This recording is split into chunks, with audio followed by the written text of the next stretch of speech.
Oh yeah, there might be a bit of coughing throughout, but I will try to do my best. That's all right. How's the post-COVID? The treating you? post-COVID, not bad. Shortness of breath every now and then the odd bit of coughing, but COVID hit me pretty hard. And that is why we are coming back now for a new podcast. I didn't tell you we were recording. Oh right, sneak it in every now and then. Oh, Yeah. were you ready? Were you ready? Well, you're gonna have to be ready. I'm always ready. It's Friday the 13th. It was. Well, this is. It was. This is. We are now free for free on our fashionably late holiday themed horror film discussions. Oh, dear. It was first Mother's Day It was first. Mother's Day, then it was Mother's Day, then it was April Fool's Day. Mother's Day, then April Fool's. We weren't too late with them. No, we're about a week. I think a week out. No, not a week. A few days out from that one, I think. But this one is especially late because we had planned at least a month ago. Oh, by the way, welcome to the Dreadcast, everyone. Yes, this is episode 12. Yes, because it's two-parter. It was 12 and 13. What this will be? This will be. Well, if we split it, we'll see how it goes. We were going to do episode 13 was the Friday the 13th episode. I think it was. Yes, because episode 11 was Where Do I Begin in Horror? Yeah, that's it. Yes. Yeah. I'm not just quickly looking on Spotify to check. Yes, this is episode 12. Yeah. This may be episode 12 and 13. This may be episode 12, depending on how long it goes, but it probably will be split into two. Welcome back to the Dreadcast. I am Tom. This is T. And our reason for being fashionably late, big time for Friday the 13th discussion, is I had to go across the pond to New York for work. I then came back with COVID. It kicked my ass for a whole week. Yeah, it did, didn't it? And I haven't been that ill in a very, very long time. That did me in. It doesn't help being asthmatic at the same time. No, probably not. So that wasn't a good thing. But so COVID kicked in right around the time we were meant to do our Friday the 13th review. Of course, why would we be able to do what we want to do and get it perfectly timed? What we should do is the next time. What's the next holiday coming up? I know it's Father's Day, but I don't think there's a horror film called Father's Day. I'm sure we'll be able to find one called Father's Day. Yeah, I'm sure there'll be some obscure horror film that we'll find.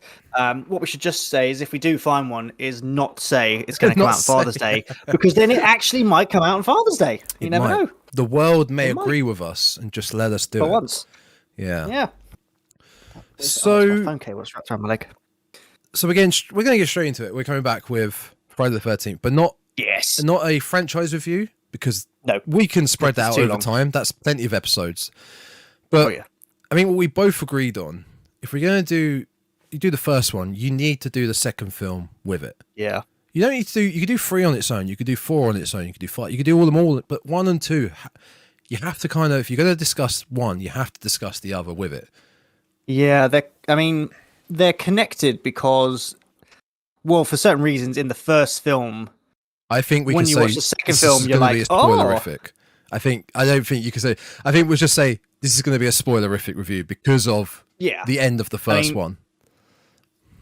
Yeah, so it's great because Friday the 13th Part 1, you have the killer, and then when you get to Friday the 13th Part 2, you're like, okay, different killer, which is great. I really liked it. I have an interesting question that I came up whilst I was watching. Yeah, for you, an interesting question for you. Oh. I don't know if I want to say it yet though, because if I say it now, obviously it gives away a bit of a spoiler for the killer in Friday the 13th.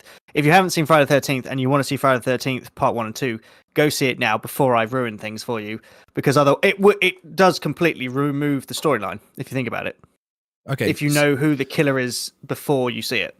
So, spoilers for the rest of the podcast. You get 5, 4, 3, 2, 1. Okay, from now on, spoiler podcast, okay? For a film that's over 40 years old. You never know. I should have included it in the Where Do I Begin in Horror, but we had to ease them in slowly and softly. Well, a little preamble. This is your favorite series, right? Oh, This is yeah. your favorite It's- horror series. I sent you a text while Yeah, I I was know. watching yesterday. Just said I love Friday the 13th. You didn't reply, and I'm like, he's probably if I know if you replied, you're probably like, he's just going to keep messaging me. I don't know why I didn't reply. I may have fallen asleep. I don't know when you sent it. I think it was. Oh no, think it was I just wasn't asleep. It between- was 5:30. Oh right. I think I was just about to start Friday the 13th Part 2. Yeah. Yeah, I had it because I didn't have to go out last night as I thought I had to. So I was like, all right, let's watch Part 2. I almost watched Freddy versus Jason as well, but I know. I stopped. I was like, you know what? I got to watch something else. There's some commitment to watch that one, which we're gonna have it is a to, bit. but we're not gonna. Which we will do. In time. In time. In time. But anyway, so did you want to hear my question? You go for it. Yeah, let's start off with your big. So big, my big question, and this might be a good thing we'll put on the socials as well, because I want to get other people's opinion, is Pamela Voorhees. Now, obviously, here's your big spoiler. Pamela Voorhees is obviously the killer in Friday the 13th Part 1, which is great because there was a TV show a little while ago, and one of the questions that came up was, who is the killer in Friday the 13th Part 1? I think you showed me this. Yeah. Yeah. The company got it wrong because they said they put the answer as Jason Voorhees. And when the guy said, oh, Pamela Voorhees, they went, no, sorry. Oh, it's Who Wants to Be a Millionaire, I think. They went, no, sorry, you're wrong. And you could just see this guy sitting there going, no. And they were like, no, it's Pamela. And they went, no, it's Jason. And then after the break, they came back and they went, so we made a mistake. It was Pamela, sorry. And it's like, yeah, you got to know your horror if you are doing these questions. I'd be furious. I would. Furious, yeah. It's great because I've got the trivia page up on IMDb, and we will get to the question in a minute. But where was it? Betsy Palmer, who obviously played Pamela Voorhees, she hated the film. She hated it. Apparently, she only took the role because she needed a new car. She read the script and went, "It is a piece of shit." But over the years, she slowly warmed to it. But she hated the role. She thought it was a rubbish film. And I was like, you are like one of the most iconic horror characters ever. And you hated the film. But, oh well, never mind. But anyway, my question for you is, Pamela Voorhees, is she actually evil or not? And it's touched upon slightly in Part 2. But do you think she's actually evil? Completely evil. She's completely mentally unwell. Yeah. She's completely mentally unwell because of what happened to her child. Yeah, her only child. Jason. Sorry, that's what I meant to say. Yeah, what happened to her only child?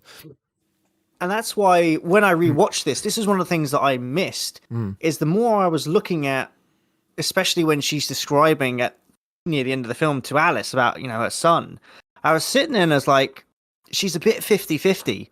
So I was like, yes, she's evil because she's just butchered a load of innocent camp counselors in training. But then when you look at the original two she killed, who were responsible for, looking at Jason and going, yeah, we don't care about you. We're going to go have some fun. If you die, so be it. And I was like, no, I can see she's justified in that. So I was like, she's not fully evil, but then at the same time, she is, like you said, she's slightly she's in her mind. Her mind is probably, your son drowned in a lake. Your mind would probably crack if you thought about it. It's also a very tough one to say she's justified in killing the two counselors that didn't keep watch of her son who died. Like, it's tragic that a mother's son has drowned and died. Quotation marks, died. She doesn't know that. Has died, and your feeling would always be, I'm gonna murder these people to death. I'm gonna kill them to death. But it's still not the right thing to do. Yeah. So that's where that's where the mental instability comes from for her. Yeah, I think. I think it's both ways. That she's mentally unstable, but because of that, over time, has built up an evilness inside of her. Oh yeah, where she just doesn't care because she doesn't just kill the camp. She doesn't kill Ralph. Ralph dies in the second one. By the way, listeners, we're going to start throwing some names out. We'll try to simplify the story in case you actually haven't seen it but don't care about spoilers. If every time we say the words "you're all doomed," it's come from Ralph. Yeah. Well, I mean, we've come in quite fast off the gate. So yeah, Pamela Voorhees is revealed as the killer at the end of the first one. But the beauty of that is she's not in it for that long. The killer is always in a POV shot throughout the first film, and you don't know who it is. If you know nothing about the Friday the 13th franchise, you there's just some POV point of view killer going around killing these counselors at a camp by a lake in the woods. Yeah. And I wrote down that I never really clocked before that when Pamela is revealed at the end, she arrives in her 4x4. You're kind of like, okay, I haven't seen this character yet at all throughout the whole film. We're about an hour and 10 in, maybe. I haven't seen this character. Why does she suddenly just appear? He could be the killer. And also, I recognize that truck that Alice earlier on, another counselor, hitchhiked in. Was that Alice? Annie, sorry, Annie. Annie. Yeah, it was Annie. It wasn't the cook. So it's at that point you realize it clicks. This woman could be it, but she's a little old lady. How could she be the killer? I really liked the fact it was Pamela, and it's slightly alluded to. Who was it? Who was the guy? I think it's I can't remember the guy. I think the main head counselor. I think the one who's teaching them all. It's kind of alluded to. Oh, good. I want to say it's the rather jacked looking Weird Al Yankovic kind of character. Yes, yeah, because he disappears kind of most of the film. Yeah, he's restoring the camp at the moment. Yes, while the counselors are coming back. Yeah, and there's a great moment where his name. It's his. Obviously, it's when it's his turn to die. Is when he turns around to face the character, and it's just this very simple. Oh, it's like hello. It's like yes. What are you doing out at this time of the night? And he when recognizes you watch her. that, you're like, he recognized her, but it's also this kind of, it gets in your mind. You're like, this is not an intimidating killer potentially, because if you were out in the woods and some very intimidating person came up to you, you'd be like, sorry, could you just step back? But to this person, it's like, oh, hello, as if he was greeting an old friend, which, as we turned out, Pamela does turn around and says, I'm an old friend of the Christies. I'm an old camp counselor here. So, of course, Steve. Steve was his name. Steve. Yes. To Steve, he would be like, oh, it's you. I have nothing to fear. Yeah. And, of course, he gets murdered, Yeah, he's somehow. clearly aware of her. He yeah. gets... Oh, my God, I only watched it yesterday. A lot of them are killed off screen, but it's not... Yes. I don't think it's ever revealed. But he's clearly aware of her. Yeah, exactly. I love that part that it was just this sort of, this killer's not intimidating. And then, of course, when we meet Pamela Voorhees, again, like you said, you're like, who is this random person that's now arrived with like 15 minutes left of the film? Yeah. Okay, interesting. And Pamela, what character? She can clearly switch it on and off, the instability in her brain. And it's probably done by I mean, we talk about it now in society now, but we never talk about it for back then. A trigger in her brain that something just a switch just goes, and she's like, "Jason, what did they do to my boy?" Oh, like, did you catch that? Like you said, that switch moment in where was it? I believe it's when Alice has got away for the first time again. Did you notice the switch that Pamela did? Was it in the cabin where she's starting to discuss what happened, and she starts to get a bit more angry, and she starts to and she starts to talk as Jason to herself. Yeah. And I thought that was really. Get her, mummy. I didn't catch that the first time I watched it, but yeah, she sits there as Jason going, "Get her, mummy," and then I was like, "That is amazing," because then it's either in the second or the third one. I can't remember which one it is. But when you get to see inside of Jason's mind, his mum is sitting there going, "Go get them, Jason." And I'm like, that is a great crossover. So the two of them, well, obviously Pamela's not really alive after part one, or is she? Is her head still alive? But they both heard each other's voices in their head talking to them, and I was like, that is a great little carry on that they did from this film. I absolutely loved it.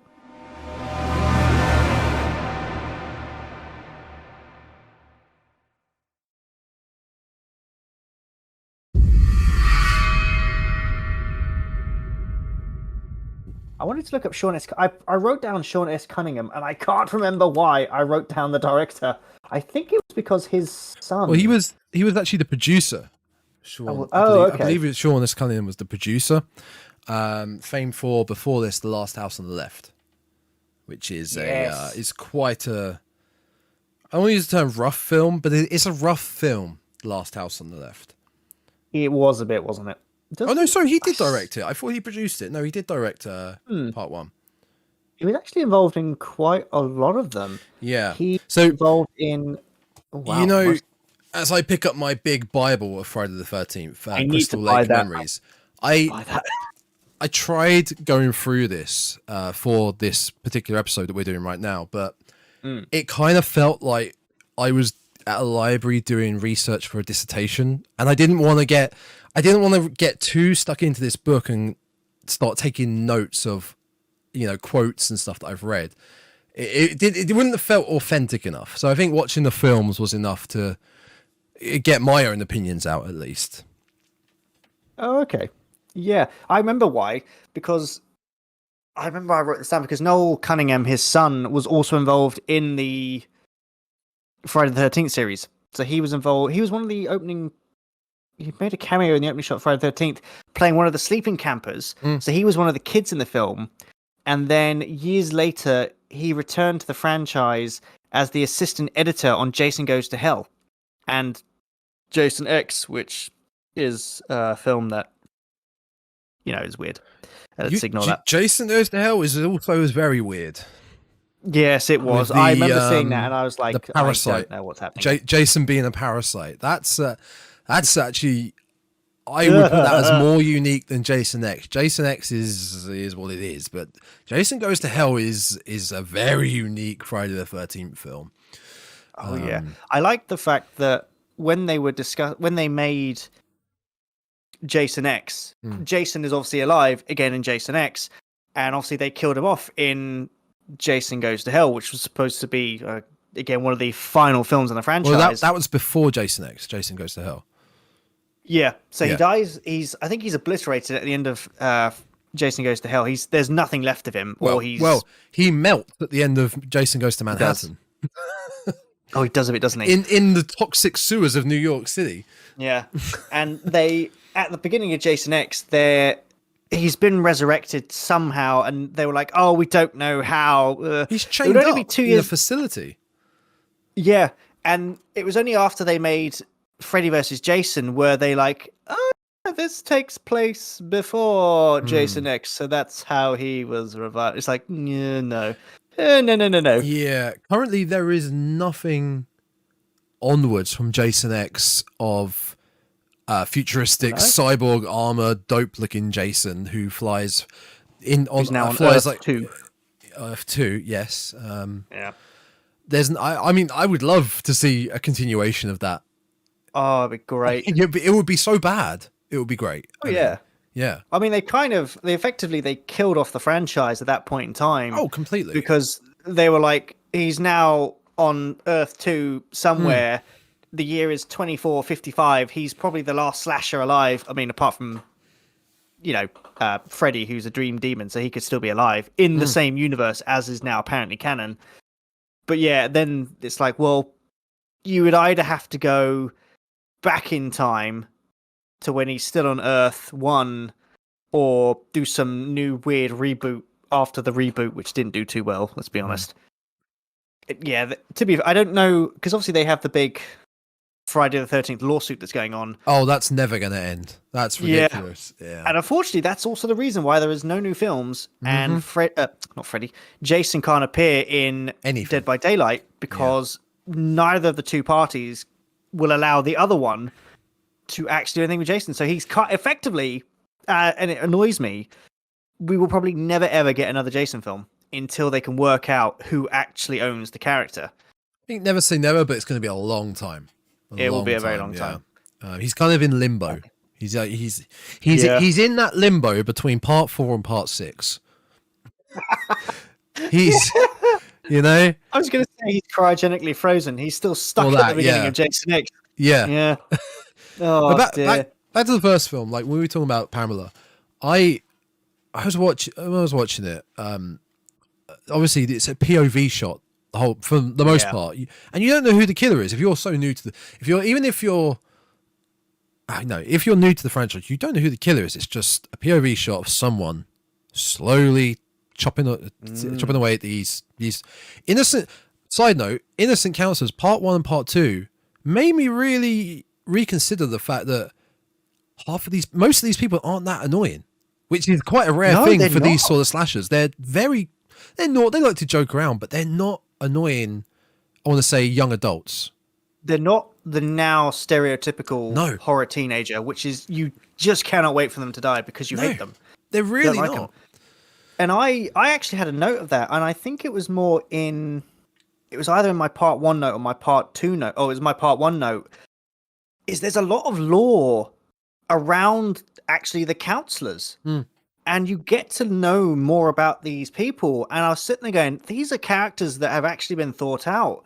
They all are like, well, after college, I'm going to go off and do this. Well, and you're like, you guys have kind of got a fleshed out backstory here. Yeah. And I was sitting there going, I know you're all going to die, apart from obviously the final girl. But I was like, I feel kind of bad for you. And actually, I do feel kind of bad for them because going back to the Pamela question, it's like, well, yes, they're on Camp Crystal Lake or Camp Blood, as it's known in the local town. But they actually didn't deserve it. No, they don't deserve it. No. And it's one of those weird things. You're watching it and you're like, I don't want you to die, but at the same time, I know you have to. And it kind of. I mean, I love this franchise, but it kind of sucked a bit because I'm like, you guys have such hopes and dreams. Now they're all gone. Yep. Yeah, pretty much. But I say a side note there, but back to the POV. The POV adds so much more mystery to who's doing this. Why are these people getting killed? Who's doing it? You've got Crazy Ralph. Oh, Crazy Ralph is great. That is one of the tropes which you get in a lot of films, which I think we discussed. It's for a few minutes in Mother's Day, the gas station attendant. We talked about that sort of trope. It's the same sort of old man gas station shop. It was in a lot of films at the time. It's a very classic trope. The crazy one of the horror film. You kind of believe him though. They're not actually, most of the time they're not actually that crazy. They're just portrayed as crazy to the characters themselves. Yeah. But to the viewer, you believe in what they're saying. Crazy. They look crazy, but you believe in what they're saying. What I noticed, which was interesting about the POV shots, is obviously you have the iconic, which as soon as you hear it, horror fans know that's Jason's thing. That music only appeared, if I am very correct, during the POV shots. You never hear it any other time in the film, but as soon as the POV shot of the killer, you hear it and you're like, I know who we're following now. We're following this mysterious person who's going around killing other people. And I was like, that's very clever sound design. Completely. Because actually I noticed when I was watching this, especially when they're fixing the camp, they're going swimming, Kevin Bacon's running around in his Speedos, because I think this is one of Kevin Bacon's first ever films. Oh yeah. The music is really upbeat, and you're actually sitting there going, it's like this is a summer camp. You're like, you build that fence, you paint that, you do it. I did notice though that this camp, and it's obviously set in America where obviously you're allowed to have guns.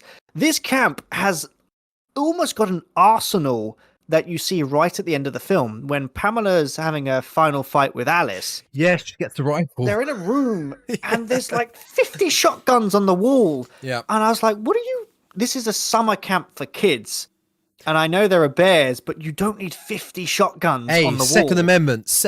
Shut up. All right. Shut up. We'll have our guns, okay?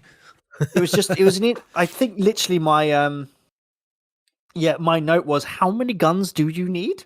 And not one of them was used, really. And not one of them was used. No, she didn't even use one of them. But there you go. The thing with the mystery of her being the killer, which you obviously don't find out for over an hour, is that with examples like Halloween and Texas Chainsaw, you know who the killer is. You can see. Yeah. You see it. It's not a POV shot. You see.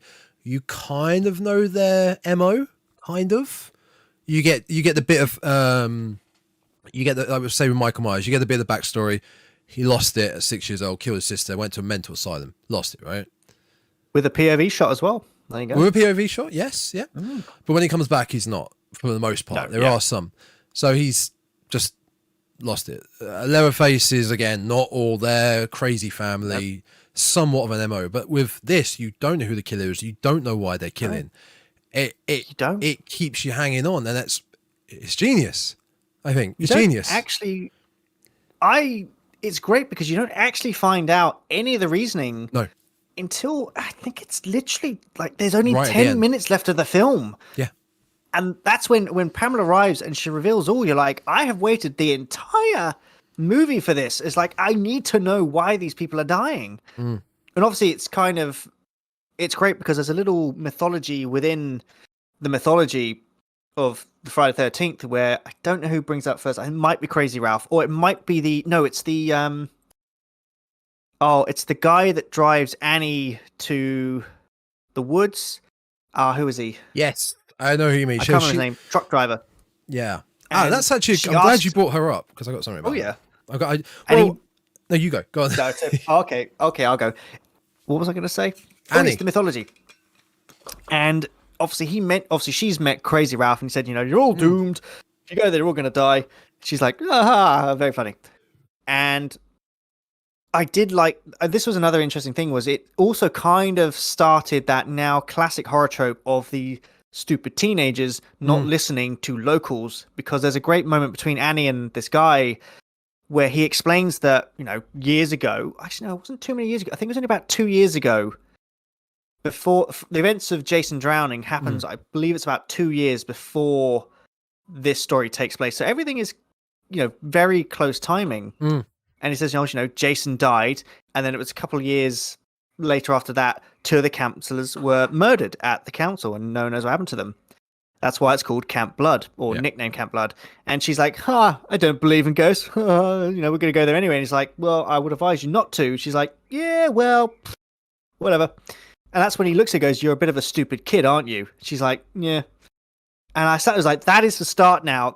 This was one of the starts of that.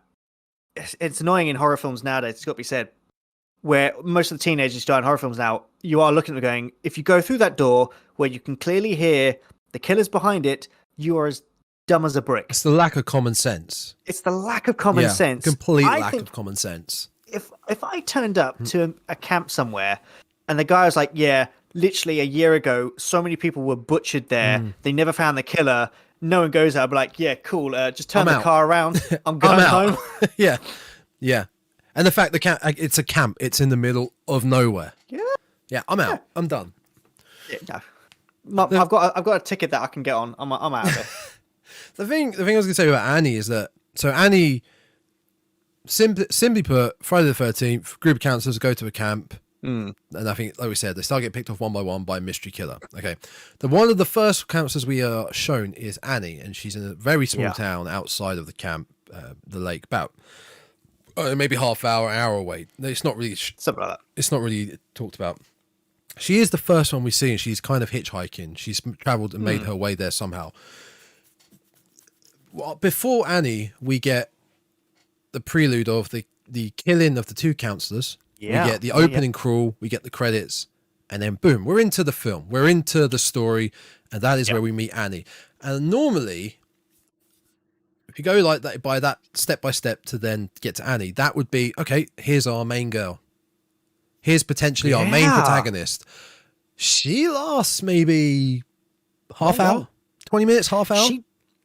Annie never actually gets to the camp. No. She hitchhikes in the 4x4 I mentioned earlier that Pamela turns up with. Now, as you mentioned, the so what she hitchhikes, she gets into this town, she goes into this little I think it's a bar, and the guy you mentioned gives her a lift, but not all the way, only a certain distance. Yeah. But you see him. They have a conversation. The camera is shot on him, and you visually see him. The car she now gets into, the 4x4, you never see who's driving it. You never see who's driving it. The driving starts to get erratic. She gets a bit panicky, and she jumps out. And that's where she meets her demise. She does a very well commando role. It's a good I will give her that roll. out of a rolling car. Yeah. I did think she hit her head a bit hard. I was like, bit of a rough landing, but I'm sure she'll be fine. It's all right. Yeah. Carry on. You'll be fine. But I like that it builds up the. Okay, this is our main character. We're introduced first. This is our main character. Oh, she's gone. Very Psycho-esque. Yeah. Which then isn't it? leads me to which I noticed on her death. The sound design, the music felt very Hitchcocky. Which and the kind of Jaws which you mentioned just before we started recording. Yeah, that's right. Like the violin, the double bass, like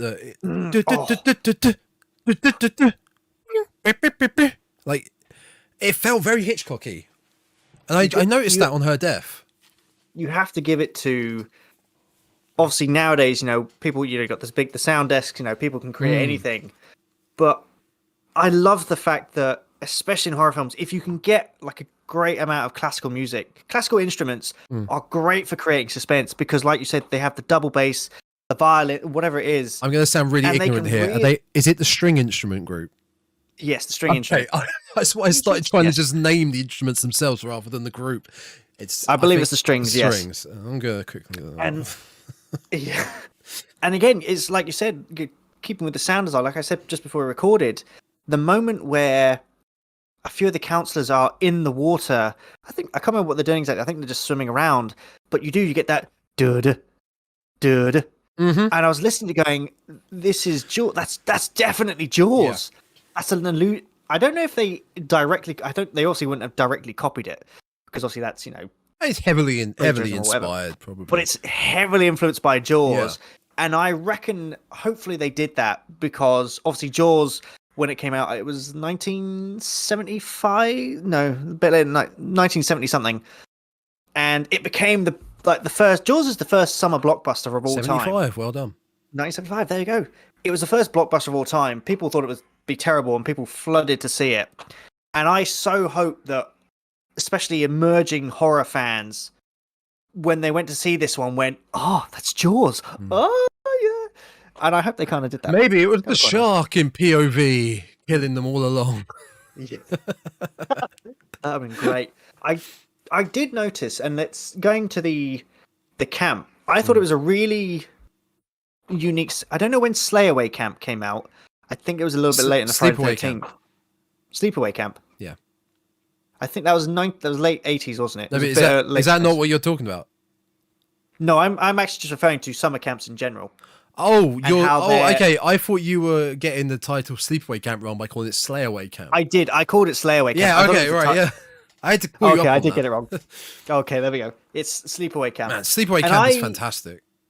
I liked the setting for this at a obviously I don't know if we have them in the UK, but they're very big over in the States. You have summer camps. You go away for 3 or 4 weeks or something like that, and it's a place of fun and learning. You have math club, soccer camp, football club, or whatever it is. And they took this idea of this summer camp. Now, fair enough. This film takes place. It's about, I think they say it's 2 weeks before the camp actually opens. So there's only the counselors there, and it's really cool to see how they take these summer camps, which are places where you have a lot of fun, you have a lot of happiness, you make friends, and they just rip it to pieces, and it becomes this setting for death, horrific mutilation of people. Although some of them are quite amusing to watch, but I also noticed that there's a few little references to maybe it's a religious summer camp, or maybe the killer's anti-religion or something, because at the very start of the film, we'll call it the prelude before we get to the main bit, they're all sitting around, a little fire inside the camp. It feels very Christian-esque. Yeah. Yes. They're singing kind of Christian. I don't know if they're hymns, but they're definitely Christian-esque They're not songs. singing Kumbaya, are they? No, they don't. No, it's not sing that. Something similar. It's something very similar, yeah. And I was like, oh, okay, that's about. Maybe that's just what they do at summer camps. They just sing these kind of songs because they're quite relaxing to, or not. They're not. They're easy to sing. But then even again, I think it's a bit later. I think it's one of the new counselors. Again, they quote something from the Bible. Right.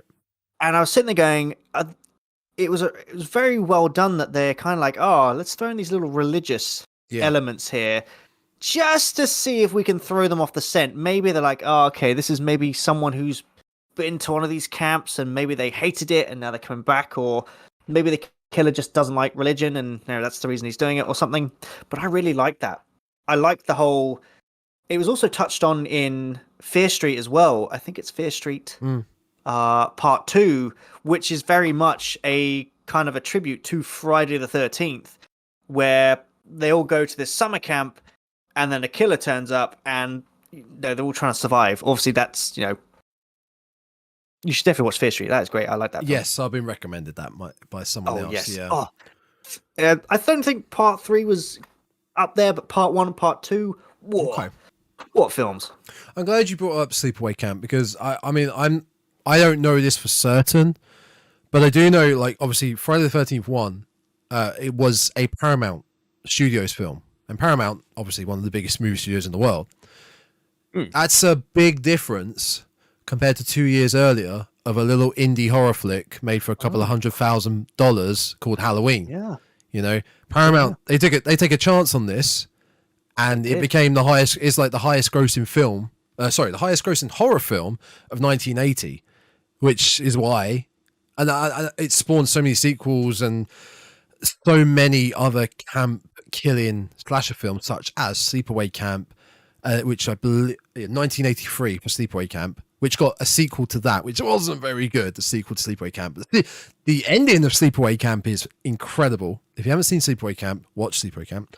And we also got the Burning 1 year later from Friday the 13th, 1981. The Burning is a little bit of a similar premise where camp counselors or camp counselors. I can't remember if they're camp counselors or the teenagers at the camp itself. And I don't even have the IMDb up. I'm trying to remember this off by heart. But it's basically a revenge film. Someone who thought had been killed at the camp is coming back to kill them. It's taking a bitter revenge, you might say, but not so bitter because they were nearly killed. I'm not going to try and spoil that, but The Burning is fantastic. But I don't know. I can't say for sure, but I'm going to assume Friday the 13th was the film because it had the Paramount-backed, money and promotion, the one that spawned all the camp killing films. I can't think of anything bigger before Friday the 13th that was a big, shall we say, a camp killing slasher film. There probably wasn't. I know that 1980 was kind of... I had it... Where is it gone? 1980 was quite a year for horror, especially because there was actually quite a lot of... There it is. There's quite a lot of films that came out around with Friday the 13th. So we had The Shining, which was 1980. Dressed to Kill, The Fog, and Prom Night, the original Prom Night, all came out in 1980. And so definitely after, like you said, probably the success, the surprising success of Halloween, probably a lot of the big budget studios like Paramount went, we got to make a horror film. Yeah, we'll take a horror chance. Horror film is on the up. Yeah. Take a chance and let's see what happens. And to be fair, it did pay off. Part 1 and Part 2, incredibly successful. Let's go see him. Obviously, they kind of started taking a downturn after that, but that's sequelitis for you. Side note question. Yeah.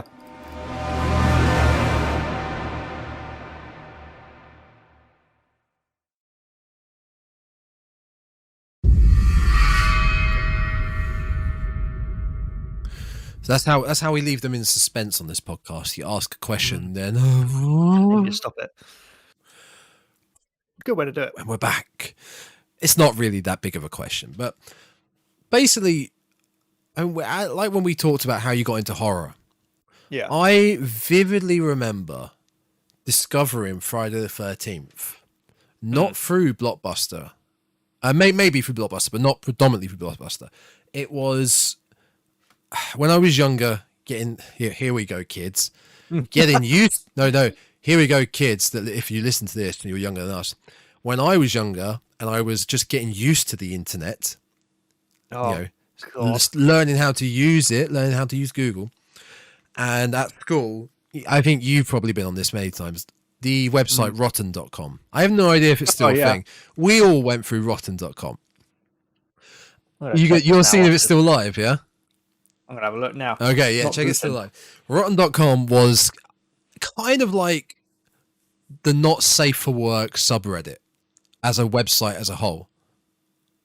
And I'm talking mega not safe for work. It was the most grotesque real life injuries that you could see. Old, weird, historical shit. Holy moly. It might still be. No way. Maybe not. So I think I discovered Friday the 13th through Rotten or websites similar to Rotten.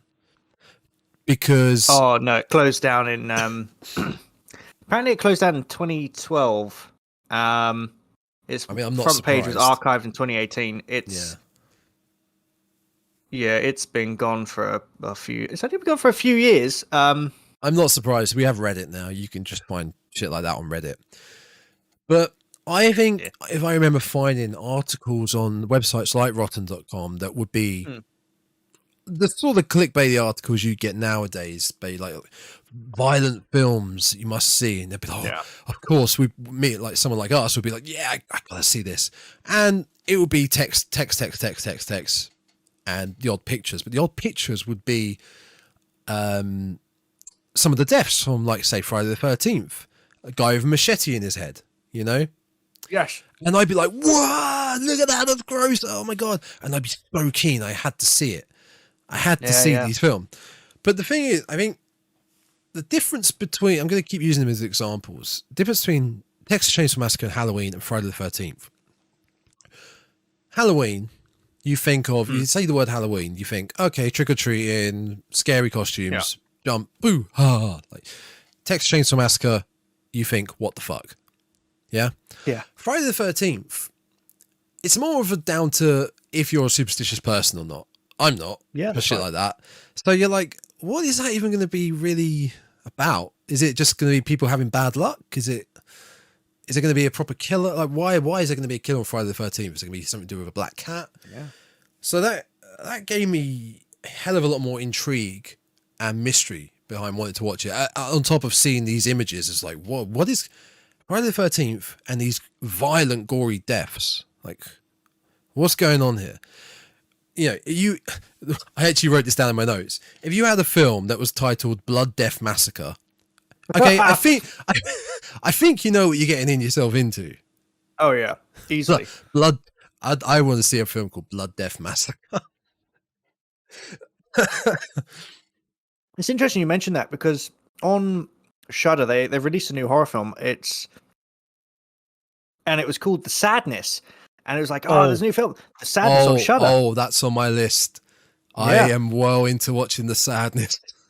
And I heard about it. I was like, I wonder what this is about. Maybe it's like some sort of like condition or something. Like The Sadness, one of the goriest zombie films. And I was like, sorry, what? Yeah. It's like, it's a zombie film. I'm like, I have to watch this now purely because I'm like, that could be an interesting take on the zombie not franchise, the zombie and they're not genre. That's the word. Even kind of zombies. Yeah, I've seen a like the little teaser image. It's the guy with his weird looking, the weird look on his face. And I was like, okay, I have to watch this film now. You should watch the trailer. We should, in fact, fuck it. We should do a review on The Sadness. All right, we'll do a review on The Sadness. Fine. We will do that.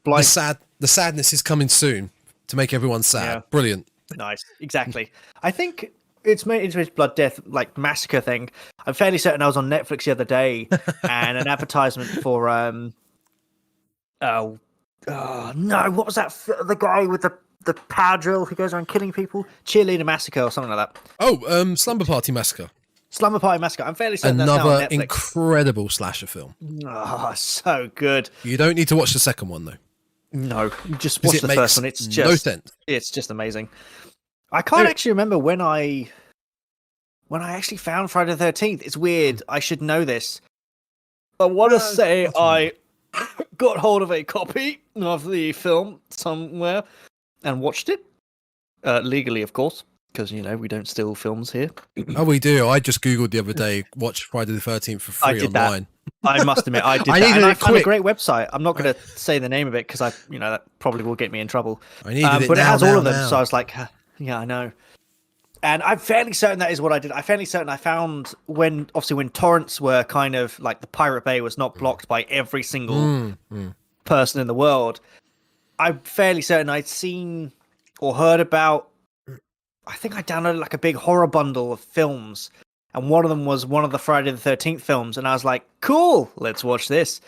And then I think when it was around about when YouTube was coming out, and people obviously started uploading clips to YouTube, I think I binge watched so many Friday the 13th clips. I think I was the same, yeah. Yeah, and then I think I've seen every single Friday the 13th film. I can't remember them for the life of me because there are, I think I have to say past 4, they kind of get a bit. All right, quick sum up. Quality's... Quick sum up from my memory. Oh, okay. 1, normal people going to the campsite to redo it with a mystery killer. Yep. Ends up being Pamela. Number 2. Yep. Again, kind of mystery killer, which we'll get onto in a bit. Yep. Okay. Because we've still got a lot to talk about with like number 2 and stuff. Again, we've got counsellors that are actually learning, in theory, to be counsellors and camp trainers with a mystery killer. Okay. Number 3, it's in 3D. Ooh. Oh, yeah. But that is Jason with, I believe, counsellors. Or is it campers? It is... No. Number 4? No, the third one is a group of people who go on a holiday to the area. It literally almost at the same time. So part 3 takes place directly on the same night as part 2. They arrive just a bit later. Yes, that rings a bell. Part 4, one of the best ones in my opinion. Part 4 and part 6 are the best with young Corey Haim. Corey Haim? I believe so. Corey Feldman. Sorry, is it Corey Feldman? Corey Feldman. Not yes. Corey Haim. Corey Feldman. As a young Tommy Jarvis. Yep. Basically a young Tom Savini. But there are also, because he's part of a little family, but there's also a camp side still. Because this camp just won't die, apparently. No pun intended. Because it will. And we have Jason there. Part 5 is the inferior odd one out. Yeah, kind of. Because there is no Jason. It's like their season of the witch. Yes. Halloween. That Halloween 3 without Michael Myers. People are like, oh, okay. Weird. That is the best description I've heard of that, actually. That is a great way to describe it. It is the Halloween. Yeah. Spoiler for part 5. Jason's not really in it. Yeah. Part 6 is where we get fun Kane Hodder, Jason non-human Jason, resurrected Jason. I would say that doesn't Jason get resurrected in part 4? No, because he dies in part 4. He's presumed dead in part 4. Okay. So it's part 6 where he's resurrected by an older Tommy Jarvis. Because there's 3 different Tommy Jarvises. You got I can't remember the actor's name, but in part 4, 5, and 6, they're played by 3 different actors. I know part 6 is played by the actor from Return of the Living Dead. Part 6? Yeah, part 6 is Tom Matthews. It's from Return of the Living Dead. Yeah. Part 7. This is where we start to get really goofy. Part 7. Girl with the telekinesis powers. Yep. Really fucking goofy. And that's all you need to know. Jason against the girl with telekinesis powers. Part 8. Jason goes to Manhattan for 15 minutes. For 15 minutes. It's mostly Jason on a boat with a load of young people. Has a boxing match, punches the guy's head clean off. Yeah, he scares a load of punks, shall we say, punks in Times Square by lifting his mask up. It's goofy, it's fun, but he's in Manhattan for maybe 15 minutes. Yeah. The last 15 minutes or something. 9, but not labelled part 9, is what we discussed earlier. Jason Goes to Hell. Very unique film, very obscure film. This is after the studio. It changed studios and they weren't allowed to call it Friday the 13th anymore. So it changed to Jason. And then we come to Jason X. Huh? Yep. And then what? Oh, Freddy vs. Jason and the remake, Yeah. which Yeah. So Technically, that's your rundown. if you want to watch the films in order, basically watch all of them in the order they come, except for when you get to Jason Goes to Hell, the final Friday, you then watch Freddy vs. Jason, and then you watch Jason X, because they retroactively said that the reason Jason's alive again, Jason X, is because of the events of Freddy vs. Jason. That's the reason why he's back alive again. That was pretty good. And then, of course, you got the reboot, and people were like, nope. I think it's probably, if you did 1 to 6, I think you'd have a good series. I think you can do a good marathon of 1 to 6. You don't need to. If I mean, you can. I'd say watch it to anyone. But if you wanted a solid series, I'd just do 1 to 6 because 6 is really good. Yeah. But anyway, back to Friday the 13th Part 1. We're going back to that. I've got my notes back up again.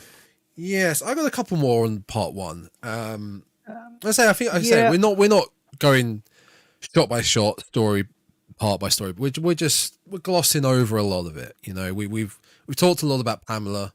We talked a lot about the POV, the sound design, misconceptions of the protagonists that usually would be douchey, annoying, bratty, ignorant people. They're really not. They're really not. I had quite a few notes, which was mainly about the death scenes, and I thought you can't talk about Friday the 13th without considering the death scenes. No. Some of them are I liked some of these death scenes. Yeah. I think especially the I literally have a note which says great reveal of dead Ned, and I'm sitting there going, I can't remember how he died.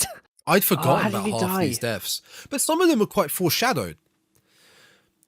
Yeah, they are a bit, aren't they? I can't remember the names of life for me. Well, not Kevin. I'm going to call him not Kevin Bacon. He was the comical one. He was wielding a machete Ned, for a time. Ned, he's killed by a machete.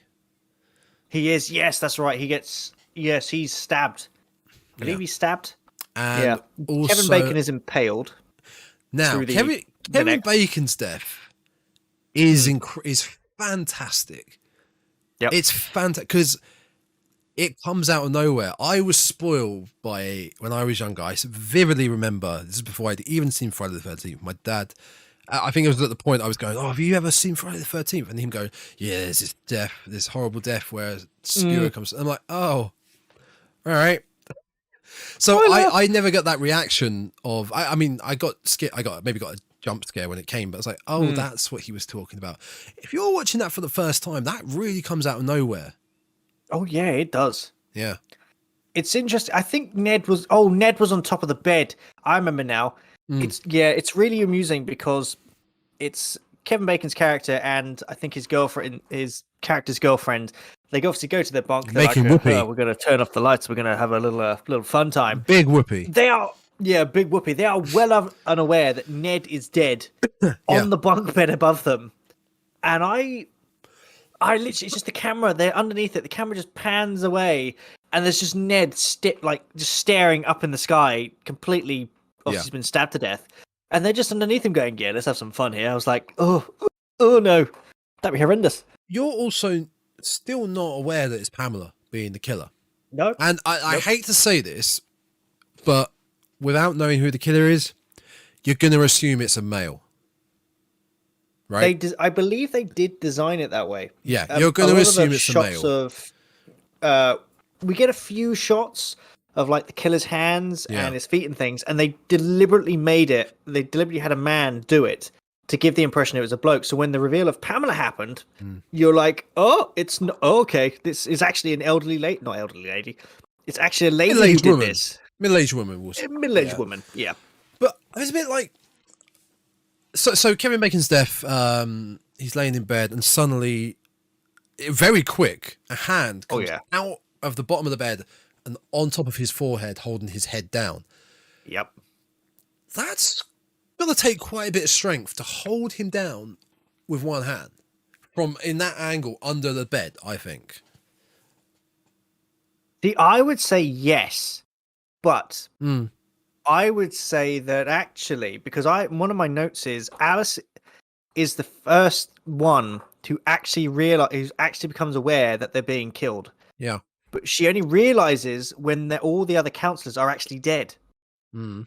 So up until this point, as all the counselors are dying, none of them have any idea what's going on. Mm. So I would say that probably you could pass it off as is when that hand clamps down on Kevin Bacon's head. Potentially, if you didn't think you're in any danger, you might just assume it's one of your counselors playing a prank on you. It's a rib. Yeah, you might think it's a rib. Yeah. And she's quite quick with the skewer into his throat. So it's it's a whack, hand on the head, 1 second, straight through the back of his neck. Mm. So he doesn't really get time to squirm and try and get out. It's head, skewer, done. I did notice that. I think it's more prevalent in part 2. No, that's a part 2 thing. I'll keep that for part 2. Mm. I'll go back to I wanted to mention when you mentioned the credits way back when we started recording. Mm. It's the intro credit for the Friday the 13th. When I watched it again, I was like, that's a really weird way to have the title introduced. It's like the 3D the title font comes flying at you, and then it breaks the screen. Yeah. And I was like, that's very odd. I don't know why they did that. All right, fair enough. And then when you watch part 2, the title explodes, and you're like, okay. And I was watching, that's a weird bit of like comedy in a horror film. That's not a comedy. No. I was like, okay, maybe that's just the way they're doing it. That's fine. But obviously, like you say, when you hear Friday the 13th of our time, unlike, Halloween or A Nightmare on Elm Street, which again, could allude to, it's got something to do with nightmares, something like that. Yeah. When they would design it, when they were coming up with the idea for Friday the 13th, that is what they wanted it to be. They wanted to make it about superstitions. Mm.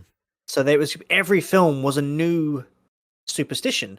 And after the success of part 1, they were like, no, scrap that. We've got something here. Just run with this. But I believe it was you who mentioned it. There is a film that is based on superstitions. And I cannot remember what it is. Is it Urban Legends? Urban Legends? Urban Legend is, it's in the title. They're killed. I believe they're killed by different urban legends. By urban legends. Yeah, that was the one. Yeah, I knew that's a fun slasher. I was like, I can't remember what it was. That's a fun, silly slasher. Yeah.